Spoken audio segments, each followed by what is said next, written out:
Just when you thought the Ministry of Local Government and Public Works had run out of creative ways to cripple local authorities, they pulled another rabbit out of the hat. Except this rabbit bites. A shiny new 90-day moratorium is now in place, banning all land use and reservation changes effective May 2, 2025. That's right. For the next 3 months, every urban council is on lockdown when it comes to anything remotely useful or developmental.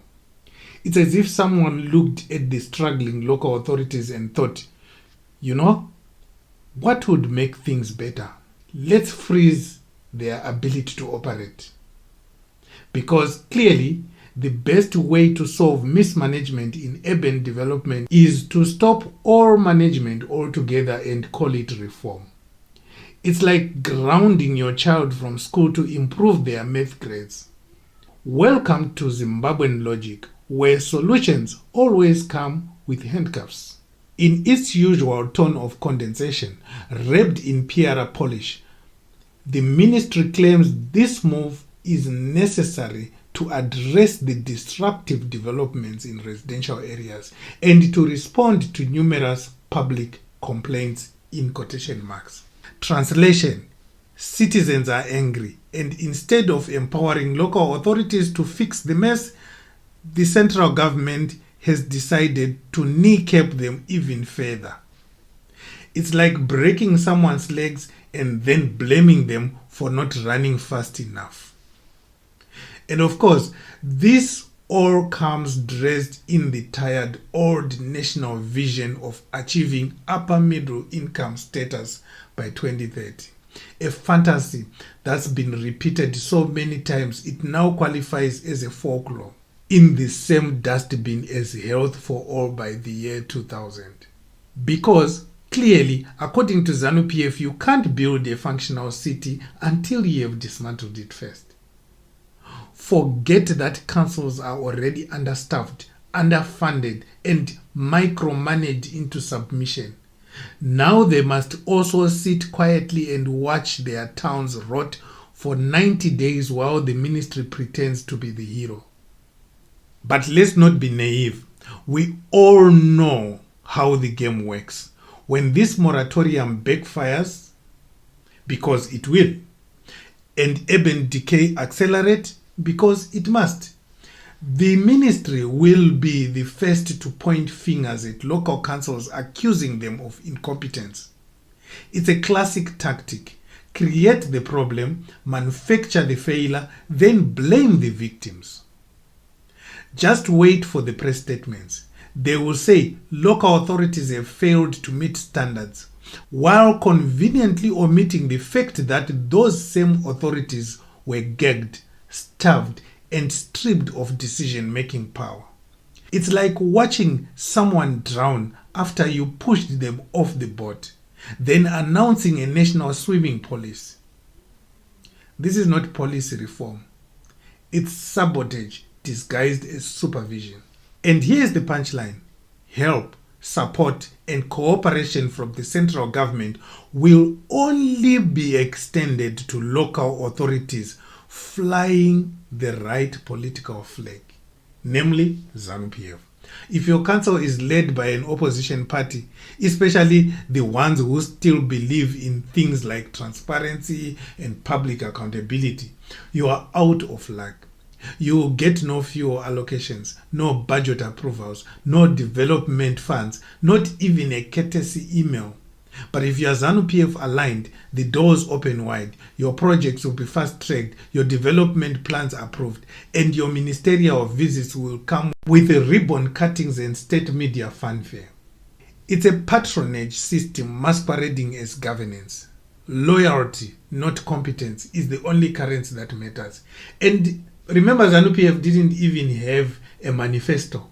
All they could say at rallies is, don't vote the opposition, because if you vote the opposition, they really promised the councils led by those oppositions will suffer because the ZANU PF government would not help them.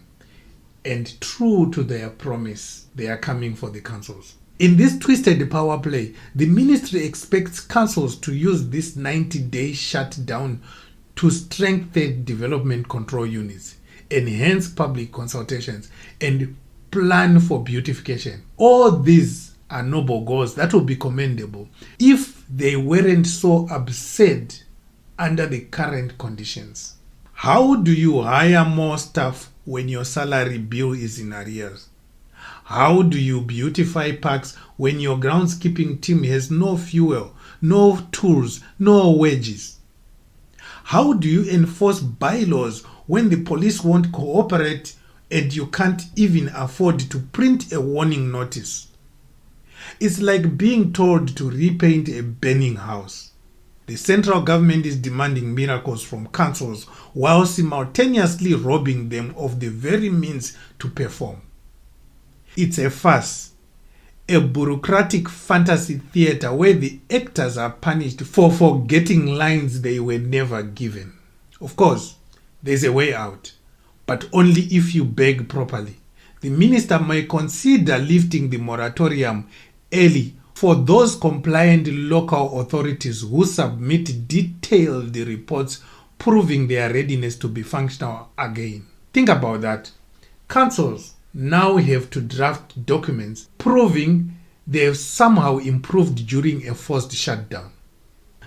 They must produce staffing plans, updated enforcement logs, and urban management reports, as if they have just been given funding and tools instead of a gag order.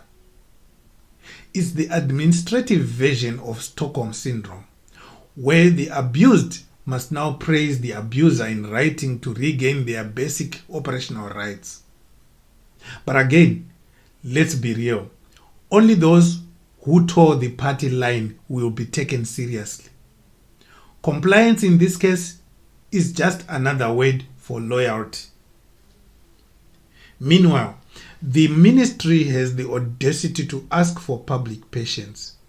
Yes, they want citizens to understand that these disruptions are temporary and for the greater good.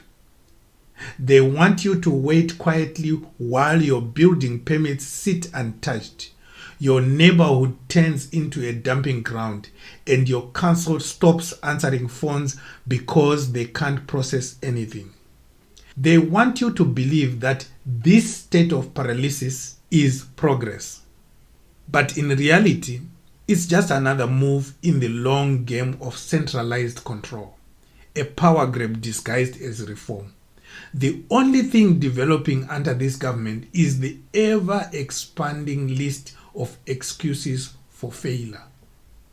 So dear viewers, if you are wondering why your city is stuck in limbo, your roads are unpaved, and your applications are gathering dust, look no further than this top-down disaster masquerading as policy. While the government struts around claiming to fix problems, it's actually the one tightening the noose around your city's neck.